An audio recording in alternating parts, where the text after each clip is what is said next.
The room was warm with laughter. Joe Rogan had invited Elon Musk to his studio once again, but this time it wasn't just about AI or Mars. Elon had brought someone special with him, his 5-year-old son, X. He was small, curious, and unusually quiet for a child surrounded by cameras and microphones, but his eyes sparkled as if they held galaxies of wonder. Joe leaned back in his chair, sipping his coffee, watching the boy.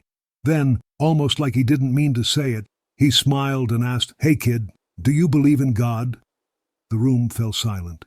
Elon froze for a second, not expecting the question. Even the producers behind the glass exchanged glances. X looked at Joe. He didn't laugh. He didn't look confused. Instead, he said softly, "Jesus told me something in a dream." Elon blinked. Joe sat up. "Wait, what do you mean?" he asked gently, suddenly aware that something was about to unfold, something not scripted, not planned. X turned to his dad. "Can I tell him?" Elon nodded, unsure if he should be nervous or fascinated. "I saw Jesus," the boy said. "He was standing near a river, and he was quiet for a long time.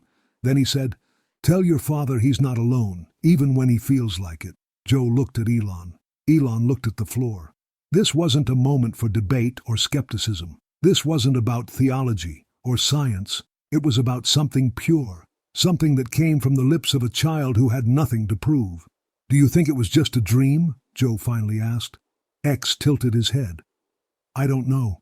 But when I woke up, I felt like I didn't have to be scared anymore." Elon cleared his throat. "He told me about this dream 2 weeks ago," he said quietly. "I didn't want to think too hard about it. But now—" There was silence again. Then Elon leaned forward. "Joe," he said, "have you ever felt completely surrounded and still alone?" Joe nodded, almost instinctively. "Yeah, more than once." X listened, holding his father's hand. He didn't speak, but his presence changed the atmosphere. Elon looked at his son, then at Joe. "Sometimes I wonder if maybe faith isn't about proving anything. Maybe it's about letting go of needing to know everything." That sentence sat heavy in the room. Joe opened his mouth, then stopped. His eyes rested on the boy. "Why do you think Jesus said that to you?" he finally asked. X shrugged. "Maybe because Daddy was sad, even when he smiled." And right then, the air felt different, like something invisible was happening, not outside, but inside. Elon Musk stared at his son for a long time. Something in him was shaking, not visibly, but deep inside. He had launched rockets, built electric empires, and answered some of the most complex scientific questions on Earth. But this was different. Joe leaned forward, elbows on the table. "X, can you tell us more about the dream?" The boy nodded slowly. "It was night in the dream, but everything was glowing. The river was glowing like stars were floating in it. Jesus didn't look like the pictures I saw before. He was kind, but quiet. His eyes were looking at everything at once." Joe raised his eyebrows. "Everything at once?" X nodded. "Like, he saw every sad person and every happy one too. And I asked him, 'Are you real?' And he said, 'The truth knows you even when you don't know it yet.'" The words were too big for his age. Joe looked at Elon, stunned. Elon didn't speak right away. He seemed unsure whether to be proud, overwhelmed, or afraid. "I used to think dreams were just data dumps," Elon said finally. "Random memories, processed by the brain. But this one," Joe added, "this doesn't feel random." There was a pause. Then Joe asked something strange, something that felt more like it came from the audience's heart than his own. "X, did Jesus say anything about me?"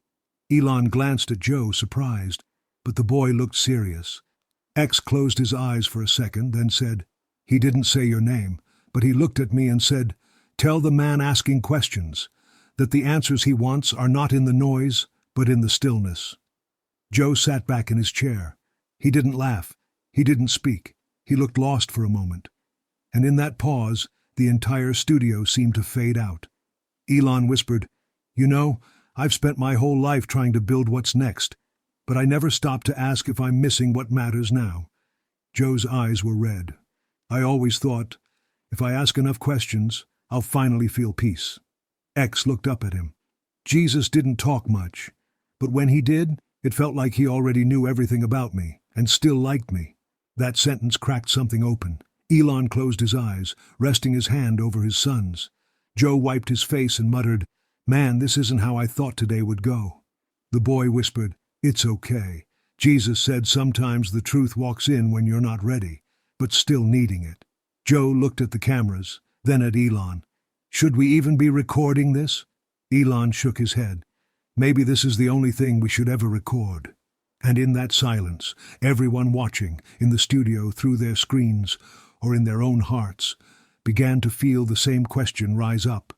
What if this boy's dream was real, and meant for more than just Elon? Joe sat there, speechless, the weight of the boy's words pressing against something deep in him. This wasn't about being a host anymore. It wasn't about ratings or podcasts or viral clips. It was about presence, about listening to something that couldn't be explained by logic or framed in a soundbite. He finally asked, "X, what does Jesus look like in your dream?" The boy thought for a moment. "He didn't look like a stranger. He looked like someone I already missed." Joe's voice caught. "You mean, like someone you knew?" "No," X said softly. "More like someone my soul missed before I was born." Elon looked shaken, not in fear, but in a quiet kind of awe that science never taught him to feel. "I've heard people talk about faith like it's a crutch," he said slowly, "but right now, it feels more like an anchor." Joe nodded. "And I've spent years talking to monks, scientists, priests, atheists, but this 5-year-old just said more in 10 words than most do in an hour." X sat still, eyes wide and still glowing with something none of them could name. Then, out of nowhere, the boy asked a question that stopped everything. "Daddy," he whispered, "when did you stop believing?" The silence was different this time, heavier. Elon blinked. He opened his mouth, then closed it. He turned toward his son, and for a second, looked like a child himself. A little boy, lost in the world, just trying to make sense of it all. "I think," Elon said slowly, "it was when I prayed, and nothing happened." X looked down. Joe jumped in softly. "What did you pray for?" Elon didn't speak at first. Then almost in a whisper he said, "That my dad would come back." Joe understood. Everyone did. Elon continued, "I was 12. I remember looking up at the sky and whispering, 'God, if you're real, make him call me.' The phone never rang." X whispered, "But maybe Jesus did come, just not the way you wanted." Elon wiped his eyes. "What do you mean?" X looked up. "Maybe he didn't fix the pain, but maybe he stayed with you in it." Joe stared at the boy, stunned. "Where does this wisdom come from, kid?" X shrugged, then said something so innocent it shook them both. "Maybe I didn't think it. Maybe I just remembered it." Elon couldn't look away from his son now. "What else do you remember?" The boy was quiet, then whispered, "Jesus said, 'Your dad is building rockets, but one day he'll build peace instead.'" Joe leaned back in his chair, breathless. "Elon, what does that mean?" Elon didn't answer. Not yet. But in that moment, the question was no longer whether this child was making it up. The question was, what if this boy is remembering something the rest of us forgot? The lights in the studio suddenly felt too bright. Elon looked down, silent. Joe stared at the floor like the answers were written in the shadows. And X, the boy with the soft voice and piercing eyes, just sat patiently, like he already knew they needed time to catch up to something he was born with. Joe finally broke the silence. "Peace, huh?" He chuckled, but there was no humor in it. "That's one thing I've chased longer than money, longer than meaning, longer than most people know." Elon nodded slowly. "I've always believed in solving problems, but I don't know how to solve the ones I can't see, the ones inside." X tilted his head. "That's because peace isn't something you fix. It's something you stop fighting." Joe looked at him, almost with tears in his eyes. "Who told you that?" The boy answered, "Jesus, in the dream. He said, 'Tell the men with loud voices and tired hearts they don't have to win to be whole.'" That line hit them like thunder in a quiet room. Elon whispered, "Why do I feel like I'm hearing something I was supposed to know all along?" Joe rubbed his face. "Because deep down, we do know. We just forget. We get loud. We get busy. We get afraid." Then he looked at Elon. "But your son, he's not afraid." "No," Elon said softly. "He's the bravest person I know." Joe turned to X again. "Did Jesus say anything else? About your dad?" The boy nodded. He said my dad is trying to go to Mars, but God wants him to come home first. Joe swallowed hard. What does that mean? Elon didn't answer. He couldn't. He looked like he was drifting somewhere deep inside himself, to memories of late nights, empty moments, and silent prayers that he never told anyone he made. Joe pressed gently. Home. Do you think that's about a place, or something else? X smiled, not with his mouth, but with his eyes. I think home is when you stop trying to be someone and just be. Joe looked at Elon. Man, have you ever really just been? Elon laughed quietly, almost ashamed. I've been everything. An engineer, a CEO, a builder, a fighter. But I don't know if I've ever just been me. X squeezed his dad's hand. Jesus already likes that version. Elon stared at his son, eyes full of something deeper than logic could hold. And then X asked one more question, the kind that would echo beyond the studio, into the minds and hearts of millions. Daddy, if you could only take one thing to heaven, what would it be? Elon opened his mouth, but no answer came. Joe didn't answer either, because both men realized at the same time. That question wasn't just for Elon. It was for all of us. Joe sat back, the question lingering like incense in a room that suddenly felt like a temple. If you could only take one thing to heaven, what would it be? The silence was deafening, not because no one was speaking, but because everyone was listening, to something deeper, to something within. Elon finally whispered, I don't know. Maybe my son. X looked up, wide-eyed. But you can't take people to heaven, Daddy. They have to walk there themselves. Joe leaned forward softly. So, what would you take? Elon stared at the floor. Maybe love.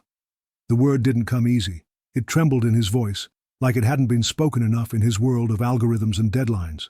Yeah, Joe said quietly. But love isn't something you pack, it's something you give. X smiled.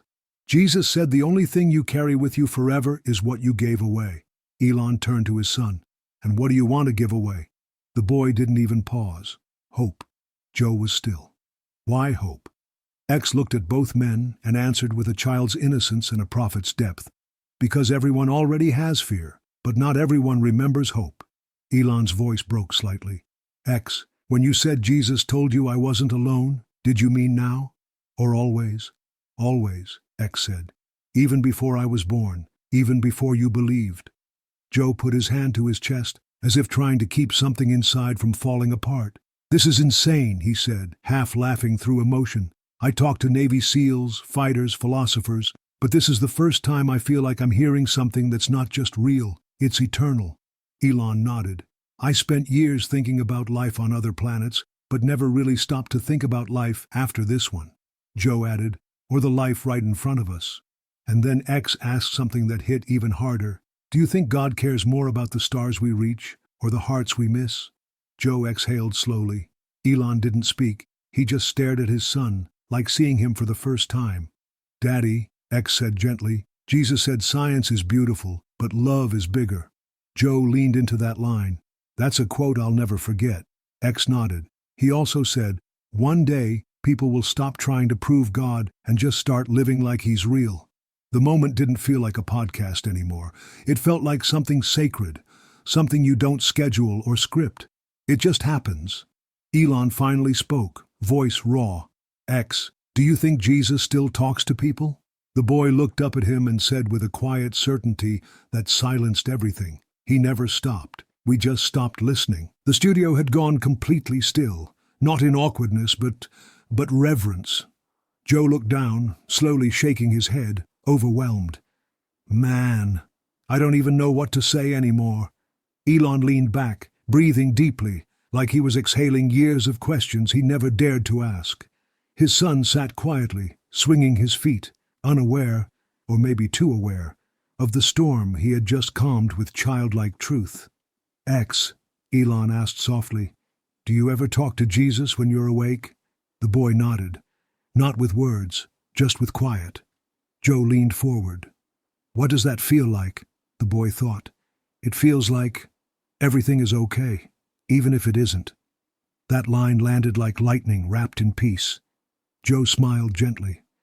I don't think I've ever felt that before.